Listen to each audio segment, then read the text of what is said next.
How you doing, Mr. Smith? I'm doing pretty good. How are you? I'm good. I'm good. It looks like we're the first ones on here. Yep, there goes Marianne. Hi, Marianne.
Good afternoon, Commissioner Esposito.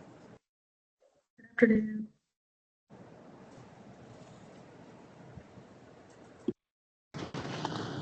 Hello, Commissioner Rux. Hello.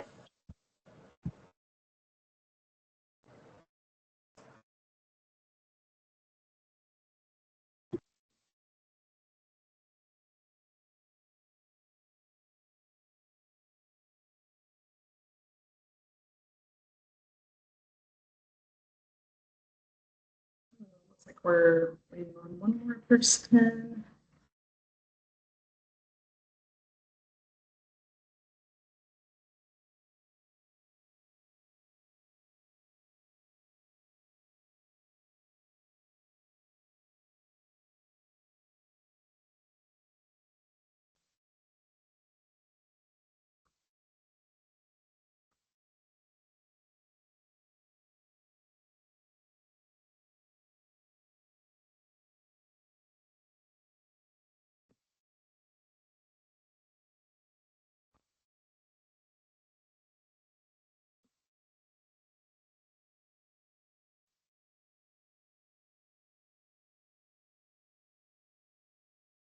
How are you doing, Commissioner Rhodes?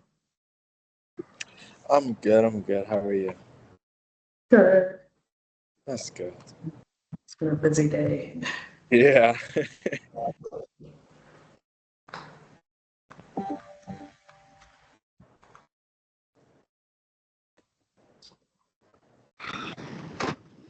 At least it's a nice day out. That helps. Yeah, absolutely. Yeah, a little bit cold.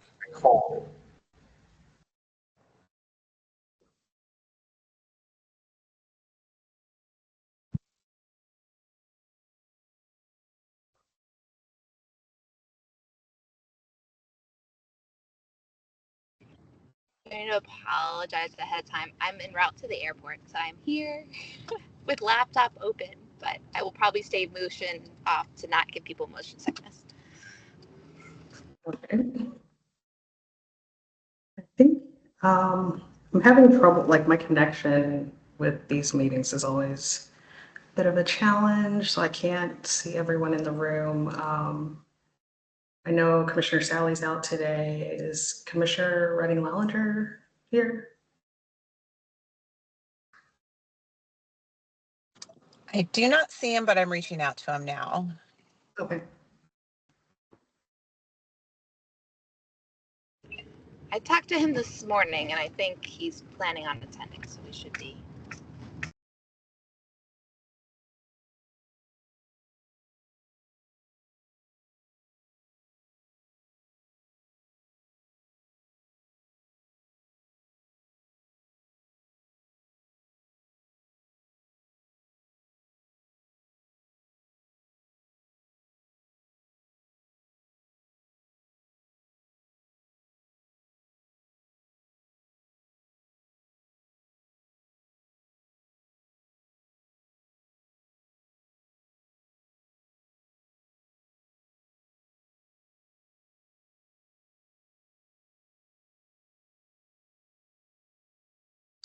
I think we can still get started if you'd like, Commissioner Esposito. Okay.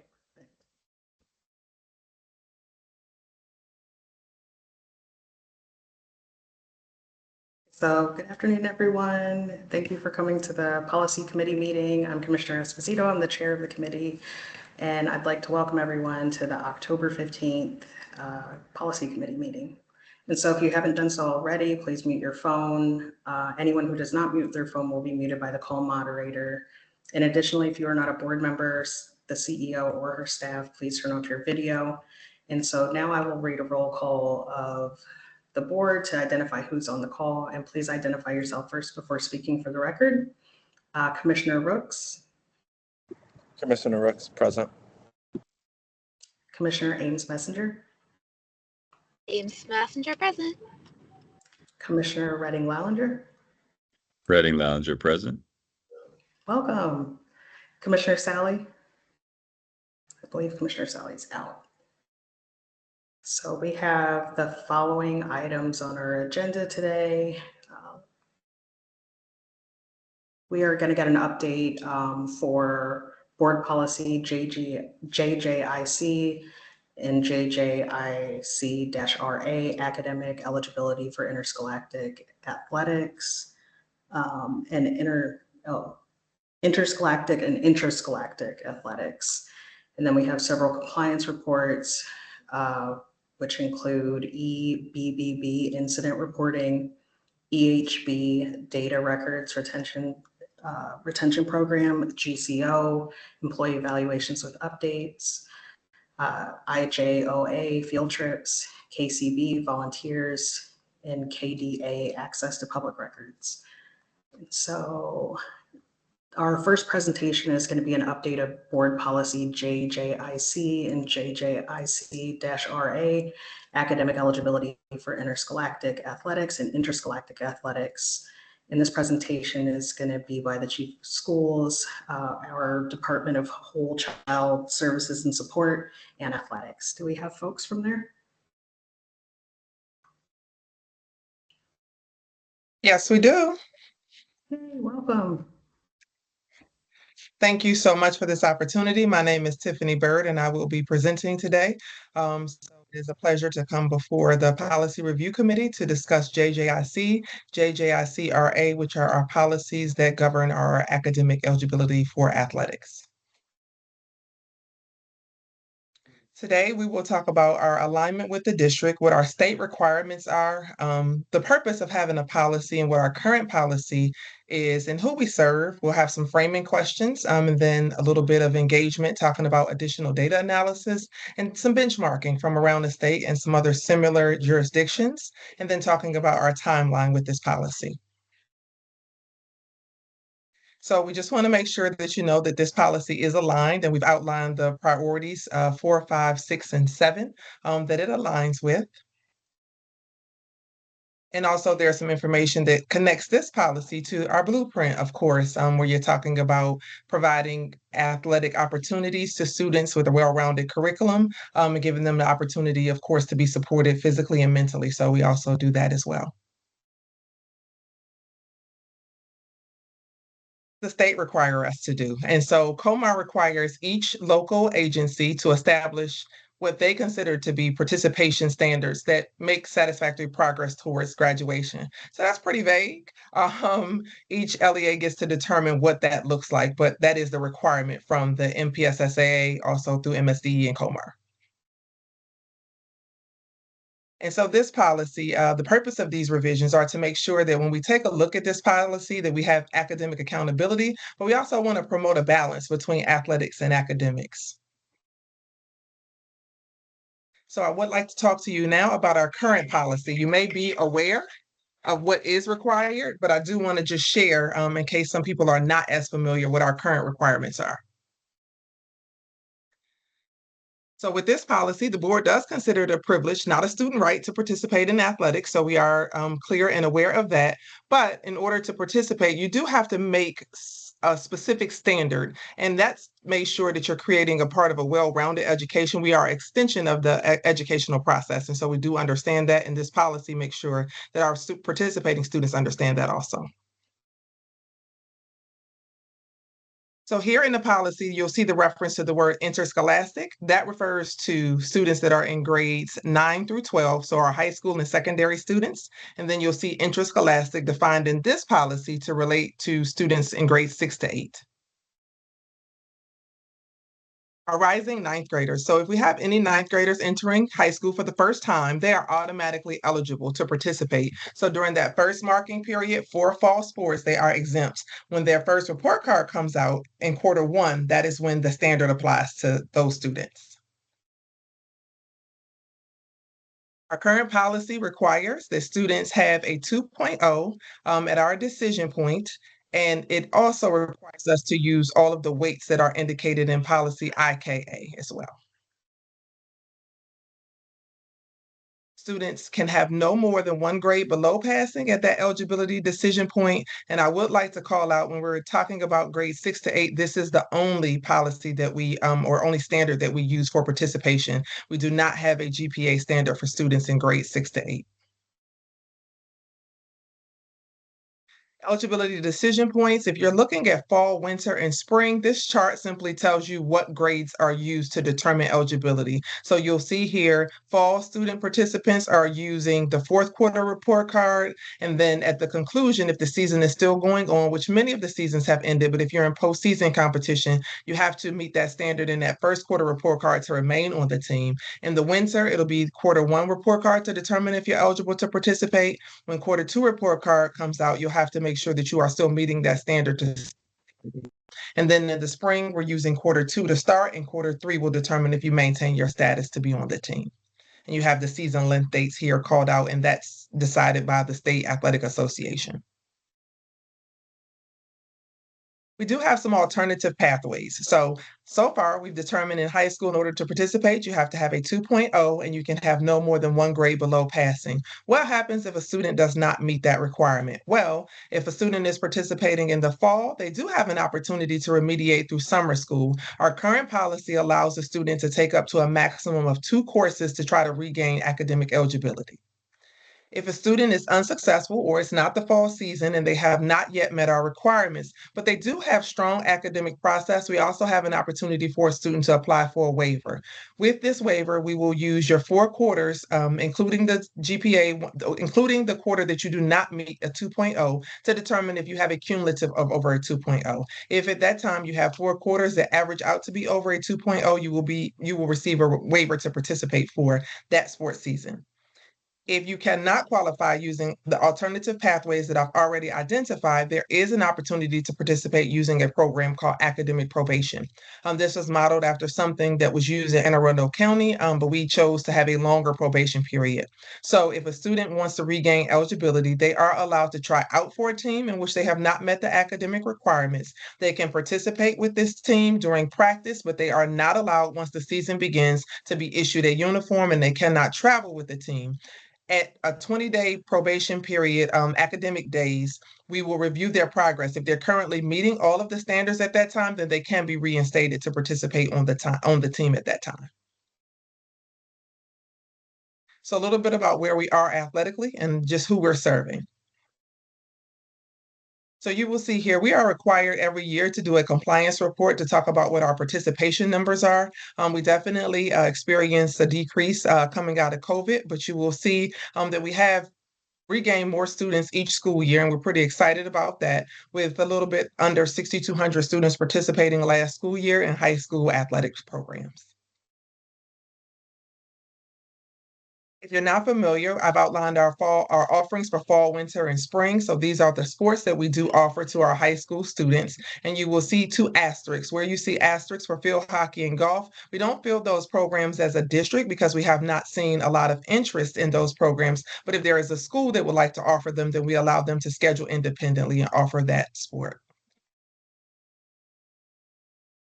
Flag football, hopefully you've had an opportunity to see some of the coverage that we have had this fall, but we are piloting with the support of the Ravens and Under Armour, a program and joining 4 other counties, and we have girls flag for the first time. Pretty excited. So we have 12 schools that are piloting this program this fall. Middle school, I hope you've definitely heard about our expansion. We've made significant efforts to increase access. And part of the reason that we're doing that is we're strongly invested in making sure that we have a pipeline. We understand more students participating at the middle school level. We would like to see them continuing, and we don't want their initial and first experiences with athletics to be at the high school level. We have 7 district coordinated programs that we've offered, which are listed here for you. We have broken these programs down at the middle school level by quarters. So in quarter 1, we're offering cross country and flag football. In quarter 2, we've offered volleyball and unified indoor bocce. In quarter 3, due to the high interest of participants, we've solely offered basketball.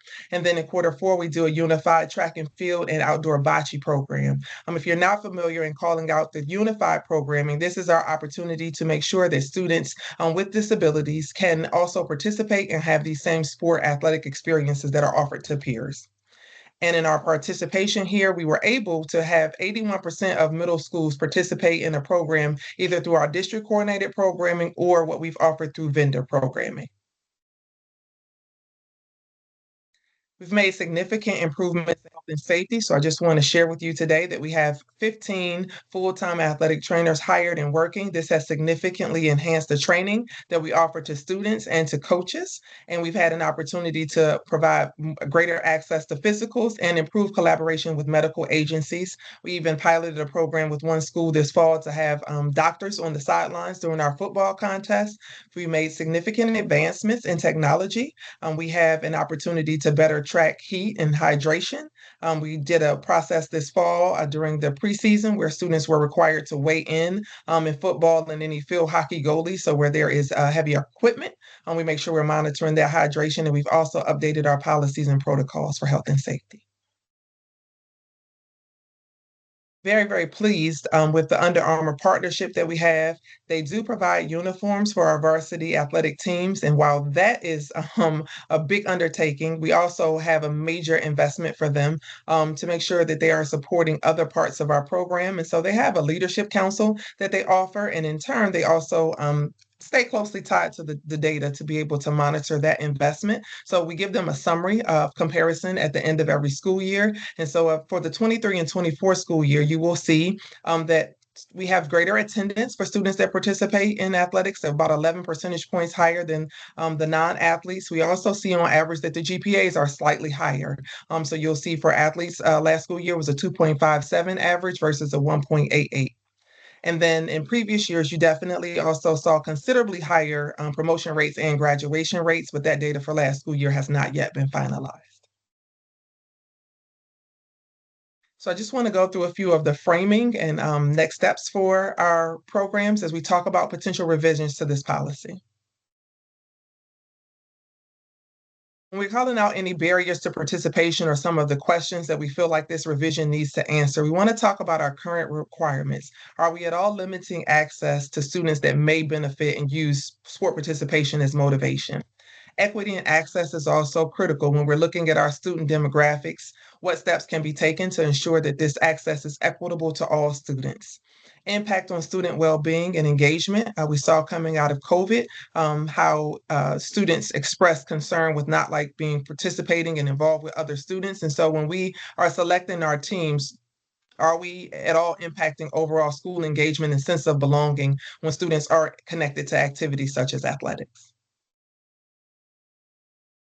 Effectiveness of academic probation has been something that has been called out.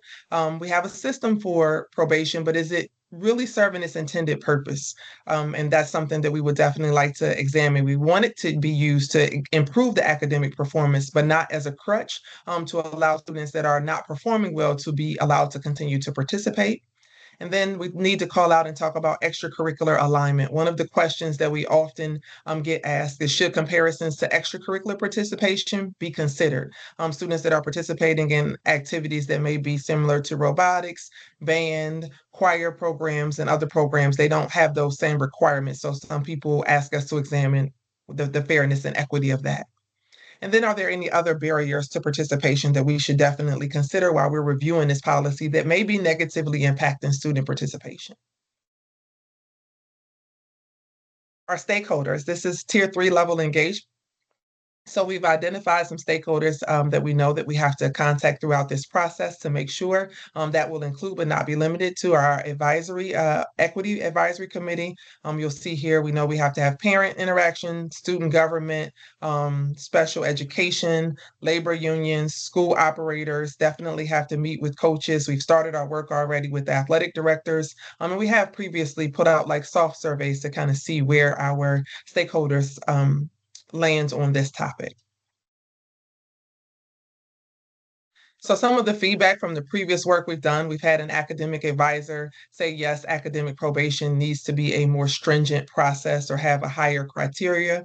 There was an administrator that called out that she feels like if you are passing in the fourth quarter, that should supersede, or for the year, that should supersede a fourth quarter grade, because we do use fourth quarter to determine if they're eligible for the fall. And she thinks that your final grade, if that's passing, should be considered instead of that. Athletic directors, they think that the 2.0 requirement is something that we should hold, but it shouldn't be that or the number of failures. So they think it's like a one or the other type thing. Talked to a coach, and the coach wanted us to really examine what supports are in place for ELL students. They thought that they were put in a place where they were possibly sinking or swimming, and sometimes there's just not enough support. And so they asked us to also review the equity in that. A parent thought that it was very important that we maintained multiple opportunities to regain eligibility, which I think I've shared that we do have more than one, but that was a call out. And then there was a student that shared that they think that there should be able to take as many summer school classes as the district offers for eligibility purposes. Prior to this policy, or when the policy went in place, 2 was really the maximum that you could take, but we've seen in recent years that has expanded, but our policy has not changed. So that was also a call out. I don't think Simon is on, but he usually covers this. But Nope, I'm here. Yep, I'm here. Yay. Okay, I'll pause. No, it's all good. Good afternoon, everybody. My name is Simon Birnbaum. I'm the Director of Grading, Assessment, and Scheduling. And I am here to support Director Byrd with a better understanding of what academic eligibility looks like from a data perspective across our schools. We looked at academic eligibility across the 20 schools that the athletics office oversees for interscholastic athletics. And what we found was some interesting information that I'm going to share with you today. We found that each quarter of academic eligibility looked approximately the same. And so the data I'm going to give you is sort of from a deep dive, mostly on quarter one, but it looks very similar across all the other quarters. So we're going to focus on first quarter just as a representative example. As you can see across the 20 schools here, academic eligibility looks very different. And there's a wide range of schools with percentage of students who are eligible. So you can see the green bar represents the percentage of students that are eligible. Yellow is those who missed only the GPA requirement. Red is those who missed both the GPA and the number of failures requirement. And it's very difficult to make out, but there is a very tiny sliver of students in blue who failed more than one class, but still met the 2.0 GPA, but were still ruled ineligible. So you can see sort of just visually a very wide range across our schools here. You can go to the next slide. So to do a little bit of a deeper dive here on some of this data, you can see that 59.5% of students across the schools met academic eligibility standards in quarter one there, and that there's a wide range of eligibility across schools that we could sort of see we could see that visually there. So at the low end, we saw that only 27% of students were eligible. And at the high end, we saw that 95% of students were eligible. About 2/3 of ineligible students were ineligible because they missed both of their requirements. And only a very, very small percentage, 1.7% of the students who were ineligible, meaning fewer than 1% of students overall, met the GPA requirement but failed 2 classes. Again, about 2/3 of students who were academically eligible after quarter one remained eligible throughout the year. So most students who did well first quarter continued to do well throughout the year. And the reverse was true also. So about 3/4 of students who were academically ineligible for first quarter remained ineligible throughout the year. This is regardless of whether the students were athletes or not. So that first quarter really was a good signal for how students were going to do throughout the rest of the year. Next slide. Sports participation, we saw a lot of benefits inside the classroom. So sports participation increased students' likelihood of maintaining good grades and staying connected to a school. So of the students who met eligibility standards after the first quarter, 17% of those who were eligible to play winter sports ended up playing winter sports. And 89% of the student athletes continued to meet the eligibility standards after quarter two, compared to only 80% of those who were non-athletes. And then we saw the same sort of spread when it came to quarter two. So of the students who met eligibility in quarter two, 17% of them participated in spring sports. And of those athletes, 92% maintained eligibility through quarter three, compared to only 81% of non-athletes. So you can see that athletes did about 10 points better than non-athletes in terms of maintaining a high academic standard. And of the almost 4,600 students who were freshmen last year, first-time ninth graders, about 12% of them participated in fall sports. So that was when all of them were eligible. So if you just look at every kid has a chance to play, about 12% of them participated in sports at either the varsity or JV level. And of those who participated, 71% of them continued to meet the eligibility standards after first quarter, compared to just 57% of non-athletes. So what we saw there was that, like, even if we're looking at all students, no matter what their previous academic performance was, participation in athletics was a good signal that they were going to do better academically than their non-athletic participating peers. And we also found that of the students who met eligibility standards, non-athletes were 4 times more likely than athletes to transfer schools or drop out after quarter two or quarter three. So playing sports made it very, very unlikely that you would then transfer to another school or stop going to school altogether. Next slide. However, academic eligibility standards were not evenly spread across all subgroups of our students. they were more likely to exclude students who are male, more likely to exclude students who are non-white, and more likely to exclude multilingual learners. You can see from our three graphs here, the dotted red line shows the average for across the district. And you can see the gap between the different subgroups of students. So female students were 7 points more likely than male students to have eligibility. White students were 16 points more likely than African American students, and 19 points more likely than Hispanic students. And non-ML students, that's multilingual students, were 14 points more likely to be academically eligible than multilingual students. Next slide. And I'm gonna, we have some other things that we want to look into to continue sort of understanding exactly the impact of what the eligibility standards, what the impact they have on our students, how it can support students academically, and how it also excludes some students in some ways, and sort of weighing the benefits of revising it one way or the other. And we're going to continue to look at that information to make the best decisions that we can. Thank you. Thank you so much, Simon. And so you heard me mention it a little bit about our extracurricular policy, and there was some conversation about this policy. JJIC and I believe JJJ being connected or shared to be looked at the same time. But the stance that was taken when you were looking at the extracurricular policy was moreover, student organizations were actually encouraged to limit their use of academic or attendance related eligibility criteria so more students could participate. So some would consider us to be a little bit out of sync there.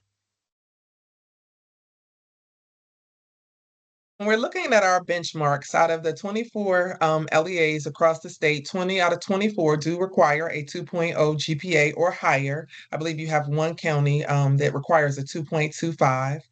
10 of the 20 also require no more than one failure. You have 6 school districts that require a 2.0, but they don't have any other requirements to go along with those. And then 3 of the 20 just require 0 failures as their policy. And then you will also see that of the 4 districts that don't have a GPA requirement, because 2 of them have like a no pass, no play as their policy, and the other 2 allow no more than one failure. And we did learn that there is one county, Montgomery County, that allows freshmen an exemption from eligibility standards for the entire freshman year. So that is, I guess, one outlier there for you to take a look at.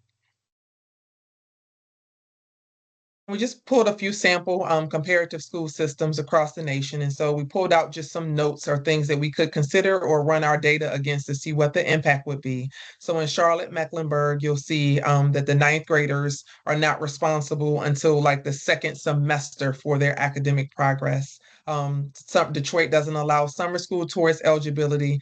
They make sure that you have passed like 4 of the 6 classes. So that's more aligned with the making progress towards graduation. There are school districts such as Milwaukee that has a different standard for their 9th and 10th graders. They use that no more than one grade below passing or a failing grade. And then in 11th and 12th grade, they add that criteria of having a certain GPA and then the no more than one failure in addition to that. Pennsylvania in the Philly area, they definitely are along the track of graduation. So you'll see that you have to have a certain number of credits in order to move on and participate. So that's what they're mainly monitoring, not tied to a GPA. And then there's also in St. Louis a policy that requires them to maintain progress towards graduation. And they have certain benchmarking indicators about what that would mean every semester about how many courses or credits you should have at that time. And so our timeline in reviewing this policy, of course, today is our framing discussion. We will have proposed revisions and come back to the policy committee. And then we'll have first reader March 11th and second reader on April 22nd. And at this time, I am available for any questions. Yeah, thank you. Yeah, I'll open it up to other commissioners for questions.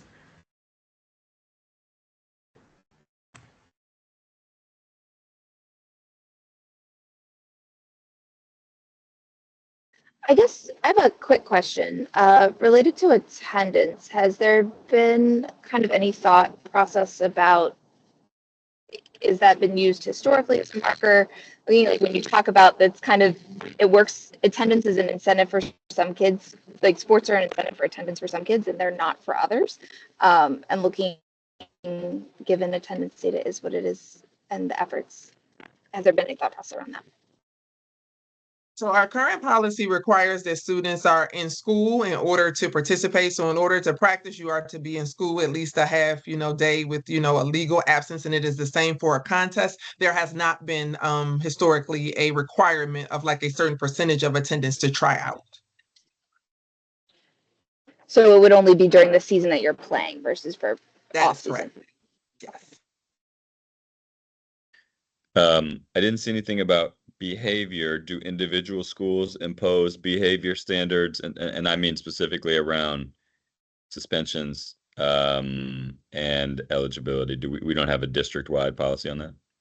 Well, you are ineligible to participate if you are suspended from school or attend any events during the time of the suspension, but you are not like disqualified, like if you have been suspended at any point in the year. But during the time of a suspension, if you are on a team, you are ineligible to participate. Right. Thank you. Okay. Can I also ask, I guess I'm curious about for those students for whom we think, and I think there's a big chunk for whom sports is a motivator. I guess I'm curious the degree to which they think some of these alternate pathways are actually attainable. Because I think if you think you can actually, get your grades up in those 20 days, for example, for the academic probation period, you might actually be motivated to do it. But if you think that's not even possible, then I could see it not being a motivator. So I guess I'm just anecdotally, I would love to hear from you as you talk to folks around the district. Do students actually, like students who come in on probation, do they think that they actually will be able to do it? Does it seem to, that's the place that I think seems potentially ripe for change if it currently feels out of reach, but I don't know. So I'm curious what you're hearing.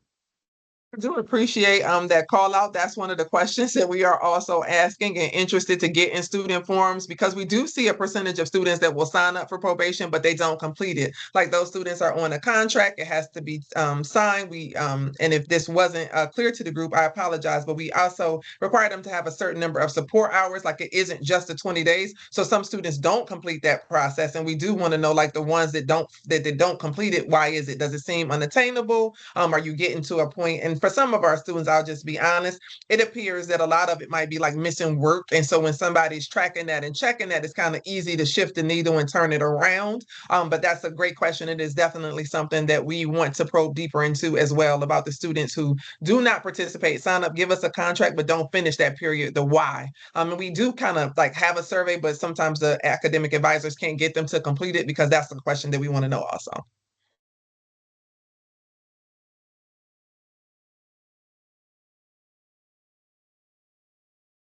Oh, Commissioner Brooks, do you have any questions?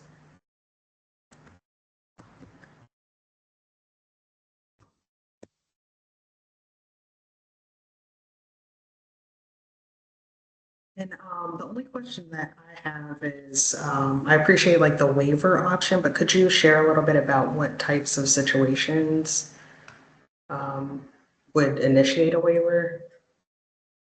So when you're referencing the academic waiver, we understand that there are some students who may have experienced difficulties, whether they're like home challenges, medical challenges. And so the waiver's intent is to say like one rough patch or whatever, or one low quarter won't automatically exclude you from participation if you have a history of having GPAs higher than that. And so we would take the 1 quarter that was low, average them with the last 3. And if that is over a 2.0, using the standard that you have shown to be typically a pretty strong student, or a student who meets the requirement. And so a number of reasons students have requested the rate waivers, but it's just to try to avoid saying one like low GPA will exclude you from participation.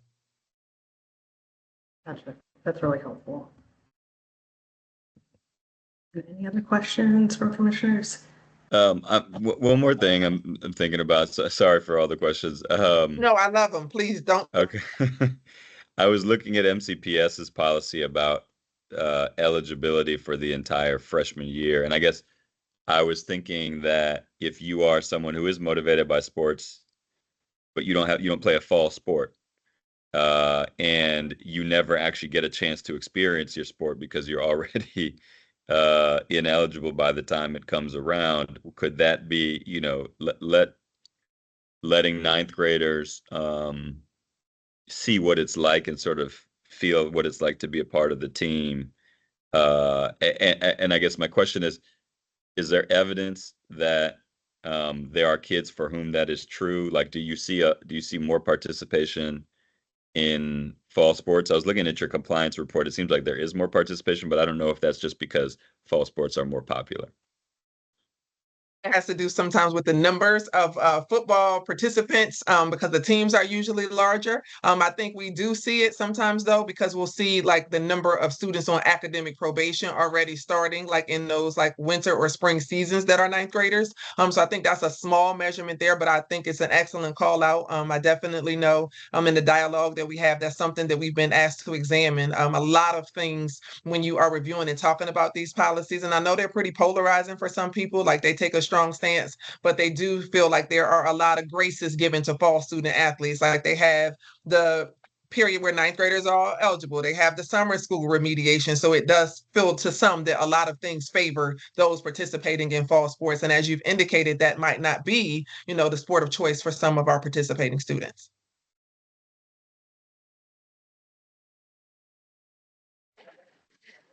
In terms of shout outs, I did want to I know you've gotten a lot of credit for the flag football, and that's great, but I'm working with a group of 6th grade girls now, and it is like different human beings. Their energy, their enthusiasm, their practice, it's really has been a motivating thing for them to be engaged and on track in school. So I think, how do we think about bringing unlikely populations, focusing on girls, focusing on middle school, just like really well done in the energy and thoughtfulness and organization that went into that. So thank you.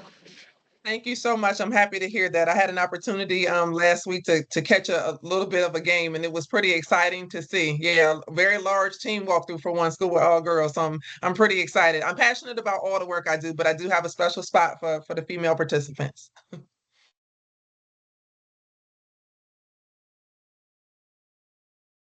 So last call for questions. Everyone good? Yay, thank you. Thank you so much. Thank you. And I know, let me double check.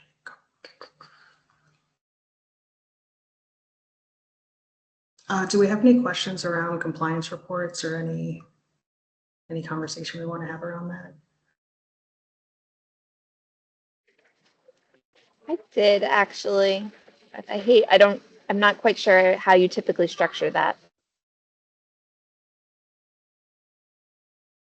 I believe because I know lately we haven't really had that many questions about the compliance reports.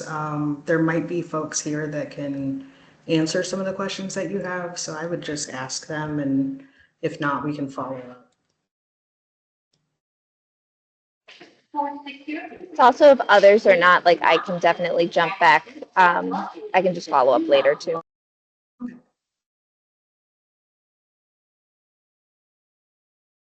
Good afternoon. This is Lyle Monroe from OAA. Which compliance report do you have questions on? Apologies. Sorry. So I guess I had one, and I guess I'm seeing Josh Sivan, so maybe that would be a good, looking at a little bit in terms of the access to public records. I did have a quick clarifying question. When they're talking about the categories around the accidents and legal claims, was just, so those are all non-student related efforts. Am I reading that correctly? Just for the record, Josh Sivan, Chief Legal Officer. So you're asking about compliance report for policy KDA, which talks about access to public records. And in that, we give every year a summary of the types of categories, just trying to frame out. And so when there are when there are requests for accident reports, those are typically when one of our city schools vehicles has an accident with another vehicle, or when school police were called to report, sometimes when there are two vehicles that are not city schools vehicles but get into an accident. So those are a number of those cases. Also, we have situations where attorneys are using our Public Information Act request process as sort of a pre-suit discovery. So if they're interested in filing a complaint on behalf of, it could be an employee, it could be a student, it could be a parent, it could be somebody who was a visitor to a school and may have slipped and fell, they want information before they file suit. So those are what we see in that category. But I think that the particular rise is around requests for school police accident reports, those are when the school police are reporting to the scene of an accident. So I guess maybe just thinking about that, and I want to shout out the multiple teams and really multidisciplinary effort there's been ramping up towards body cams and just thoughtfully thinking about that. But part of that huge issue is around how do you deal with data storage, data access. And so like looking at that, this is already going into an increase, like just thinking about logistically, what have been kind of some of the lessons learned, realizing the amount of data that we're going to be managing and the types of data is going to be increasing dramatically over the next couple of years. And just kind of thoughts about how those two will intersect.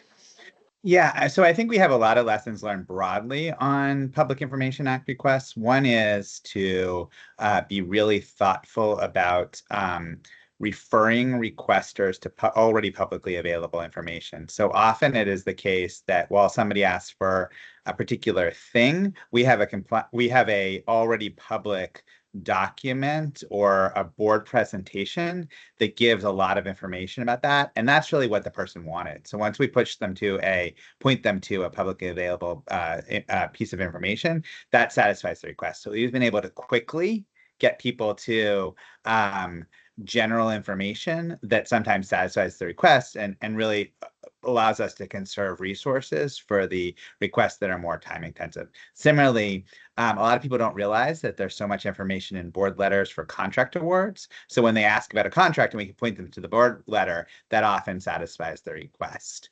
So I think that's an important lesson learned. I think also another important lesson learned is that so requesters will ask for something that they may not realize takes a tremendous amount of resources, and we'll respond to them and say, as is a part of the Public Information Act, we are going to have to charge for that because it has resources. But if you agree to limit that in X way or Y way, or you agree to wait a month until we have a publicly available data set, we can give you that for free. And so that sort of back and forth is often critical to both get people things they need, but also to conserve resources. So I think in this situation, and then conversely, sometimes we found that it was helpful just to have a more standardized process for those accident reports. So now that those are all channeled through MPIAs, you see an increase, but that actually has helped the school police have a central place where they can get those requests in and respond. So that's taken a burden off of them. So it's part of it is which staff respond as well as what the response is. But I think all of that doesn't detract from it can take significant resources to make sure that we fulfill these very important transparency requirements and obligations. Thank you. That's very helpful. Thank you. Are there questions on, Commissioner Redding-Lallinger? Yeah, sorry, it was on a different, I'll hold because I didn't know if someone else had questions on that particular compliance report. Mine was about a different one.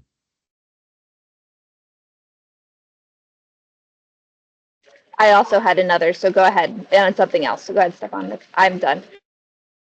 Okay, great. I was looking at EBBB, incident reporting. This is I'm a newer board member. This is my first time seeing this particular compliance report. And I was having a little bit of trouble digesting the recommendations that were on page 4 of this. And it might be because I'm not fully understanding some of the data in here. So I was actually hoping, I'm not sure who the most appropriate person is, but if someone could actually walk through just really quickly at a high level the recommendations here, and I may have a follow-up question about once I sort of better understand those. Hello, everyone. For the record, my name is Ashley Trenier, Special Assistant in the Office of Human Capital. So the recommendations you're referring to for Board Policy EBBB, incident reporting, we partnered with the school's office to really figure out how we can best approach some of the areas of improvement that we saw. And so what we recognized was that for HC, we specifically work with the with workers' compensation. And in reviewing and preparing for last year's compliance report, we recognized that there was just some house cleaning that we needed to do. And so what we want to do is make sure that they have all the information that they would need on an annual basis. And the information that I'm referring to is making sure that they have the proper list of schools, making sure that we're getting the right information from them. So what that will look like is if an incident were to happen at a school, we can offer up some drop downs just to make it a little bit more user friendly. Because what we're recognizing is that oftentimes because the information is being submitted by the person who was injured or a representative, it doesn't always have the most accurate information. And so we were just really just trying to like streamline it to make it user friendly and clean up some of the mistakes that can happen in the process of transitioning stuff over to city schools. As it relates to as it relates to the revisions and working with the school's office, we saw that we needed to clean things up or perhaps make things a little bit more user-friendly as it relates to the reporting emergency incident at your school. And that was to make sure that if you were to say, give me an example. Feel free to chime in at any point. I just want to make sure I'm using the right terminology. If you were to say that there was a bomb threat at your school, we wanted you to be able to like clearly say there is a threat here. Or if someone were to say come in with a baseball bat, actually separating it out, because the way the policy is written currently, it really does it partners incidents together in a way that doesn't necessarily allow for us to share out the most accurate information. And so what we want to do is make sure that whenever we're speaking and whenever we're giving out information, it does reflect as accurately as possible, because the way that things currently are, it leaves a little bit of space for ambiguity. Yep. Yeah, and just to tag on to what Ashley's referring to, a lot of the original emergency management documentation was created by our operations department, because previously the emergency management was shared between operations and schools. So the vantage point about what an emergency is kind of leaned a little bit more towards the operational side versus the situational side, what Ashley referenced. Like we had a lot of codes that reference like biohazards, weather emergencies, and things like that. Unfortunately, in the increased collection and storage of data, we're seeing that the trends are aligning more to outside incidents that may happen and cause our schools to be locked down. We do track loss of seat time for MSDE and things of that nature. So what we have is what we consider a reverse lockdown. And that could be for any type of outside incident. And that's not always weather related. That could just be something where we're holding the children inside because there's some type of criminal or police activity that we want to shelter them from. So those are things that aren't currently captured in the report system. So we're trying to work to collect, we have it collected, but we're trying to, instead of just putting other, we're trying to find a more strategic way to categorize it for the upcoming school year so that we can actually isolate that type of reporting incident, and it probably will make the data look more realistic in that way. Yeah, and I think to piggyback, I feel like we're piggybacking, but it's really important to make sure that we're giving all the context. But something else that is important to note is that we not only wanted just to make some improvements on what we saw as far as our forums, we also just wanted to make sure that schools were getting proper supports. And so to make sure that that was happening, we were trying to make it so that the school's office, and I'm saying school's office, specifically around like the manager, SOS, all those folks had this information. And if additional supports were needed to give to principals or other leaders in the building, then they were able to do that as well. Great, thank you. And that's where, and I'll just ask this one follow-up. I think that's where a lot of my question sort of arose, is that there's some real outliers in the data. And I could see maybe, it's either a situation where stuff's happening a lot at a school for whatever reason, or there was one incident that affected a lot of people. And so I was curious, like, how that data, how often is this data being looked at, and then who does this get like forwarded to or referred to in terms of the support? So if you're seeing a trend early in the school year with a number of incidents at a particular school, just walk me through the process of, like, what does that look like? Nick, do you want to chime in on the data collection process? And then Commissioner Lallinger, if you have a specific, we turned the report in like a month ago, so it's not off the top of my head which incident you're referring to or category. If we can get more detail on that, then we can also, accompany a response for that portion as well. We collect data, honestly, on a vast array of incidents, from simple assaults in the schools, meaning like a fight or something like that, to, like they were talking about, an incident that might have happened in the community that caused a lockdown. So if there is a major incident that happened outside of the school, we're also tracking that. As far as specific incidents, maybe if you're referring to something like what happened at the Carver situation, incidents like that, we do track those kind of data. I think one of the things that Ashley and Cora were mentioning is finding a better way to actually report those incidents out on this actual report, so all the details can be more clear and concise, versus having just I guess more of a blanket type of a report that goes out that doesn't really show or give you the intricate details of why schools' regular activities were disrupted.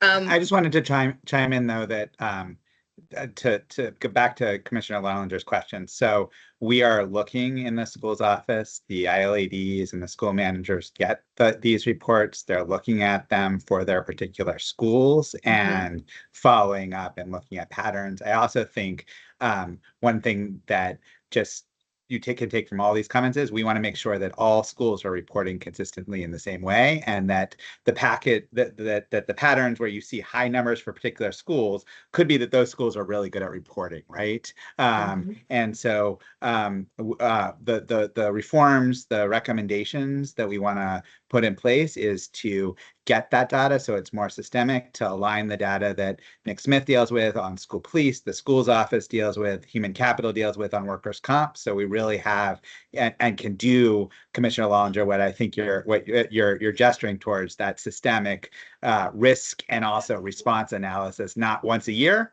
but ongoing on a regular basis. Yep, and to piggyback on what Josh is saying, sorry, Commissioner, the second to last dash under the recommendations actually speaks to what it is that you're looking for too, making sure that we're actually reviewing this data quarterly and we're getting out the information and putting some supports in place. Got it. But so currently it's not happening quarterly, it's annually. Is that what you're saying? So no, that's not the case. Like as far as a whole school district, it's annually, but as Chief Sivan and Ashley just mentioned, when we do see those upticks within CLNs, we come together and we try to strategize, and that's in a compilation with our wholeness department. our ILED CLN managers, like we bring that stuff together and we try to Great. figure out what the outliers are. Also, what kind of supports that we may be missing out on that these students are needing, or what are the gaps? Sometimes it's a staffing issue. Sometimes it's outside incidents where we need referrals from our partners and agencies that's spilling into the school. But as far as a blanketed message or training for our school leaders, we're working on making that more of a interactive type of thing that we can do quarterly instead of what our yearly updates are that we push out during our operations institute. Yeah.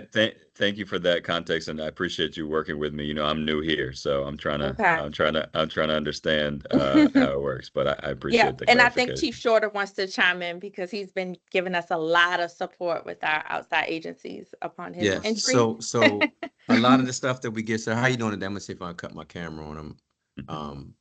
So I think what Nick was saying was like our primary goal is the collection of the data. Then once we share it, it's further broken down by different aspects of the school district.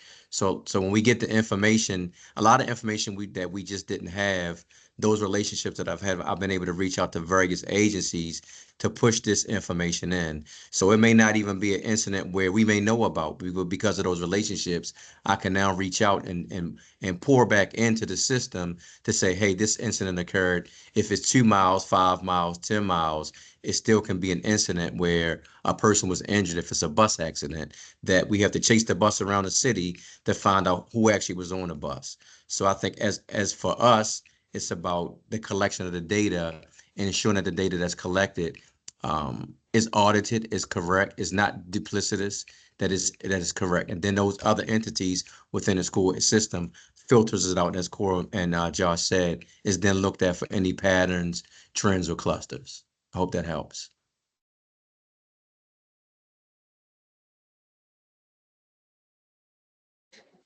I think you all have done a really thoughtful job considering this, but building a little bit, I think, on what Chief Sivens and others have said, just being mindful too of like those folks who are really good at reporting and also those people that are not good at reporting, and just the experience of both as a parent and as school-based staff who has been in more incidents than I really want to count, that you're just the lived experience of the only thing worse than not having a lockdown situation is having a school that really can't do that well. And whether that's the communication piece, whether that's the actual like lockdown logistics with students. So I think just making sure that we're not disincentivizing, and I appreciate kind of the ongoing coaching model of looking that there's really great science and research on how to do this. And I appreciate your team's work to make sure that we're implementing that.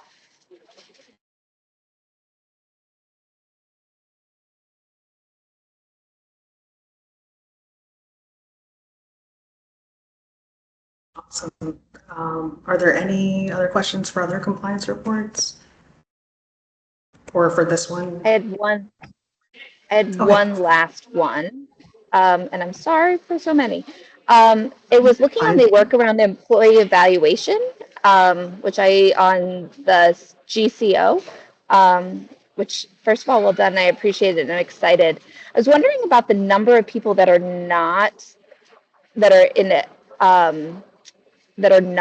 falling under the evaluation. So people who are exempt. Like if we had a ballpark for the number of district staff that would be exempt from the new evaluation. Yeah, hi. Good afternoon. My name is Jessie. I'm the Director of Employee Effectiveness out of Human Capital. And please let me know if I've not fully answered your question. In terms of who is exempt or would not be eligible for evaluation, those would be temporary employees or contingent workers. So for example, like a substitute teacher, we would not consider as like a city schools employee who'd be evaluated under one of our evaluations. But we span and have evaluation structures in place for folks who are both in any of our unions, so they're affiliated with one of our bargaining unit partners, or those who are unaffiliated, again, as long as they're not a temporary employee or contingent worker.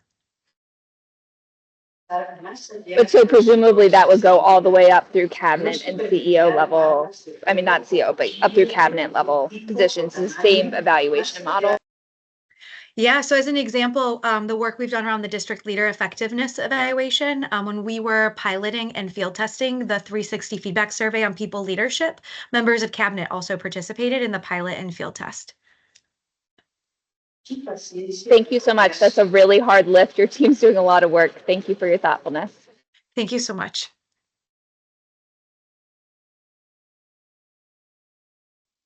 Awesome. Are there any other questions for other compliance reports? And thank you for your response, Tim. Thank you to everyone for being on here.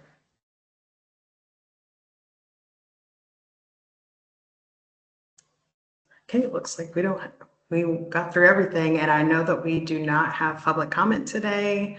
So I just want to mention that our next policy committee meeting will be November 19th at 4 p.m. virtually, and we will be talking about policy ADH, community school strategy. We'll get an update on administrative regulations for KDD-RA, media relations and regulations, EHB-RB, retention schedules, and then we'll also have compliance reports for IHAMA, heroin and opioid addiction education, JFD, withdrawal and reentries. And if you would like to give public comment at the next meeting, members of the public can provide public comment to this committee by signing up at 9 a.m. the Thursday before the meeting up until Monday before the meeting date. Individuals and groups interested in providing comments for the committee may sign up 3 ways. Contact our board office at 443-642-2095, visit the board office, or emailing schoolboard@bcps.k12.md.us. We do have spots for 5 individuals to provide public comment to the policy committee. Each speaker will get 3 minutes. And we ask that the comments that you provide have to do with the policy related issues for that specific meeting. And unfortunately, we do not offer sign up on the day of the meeting.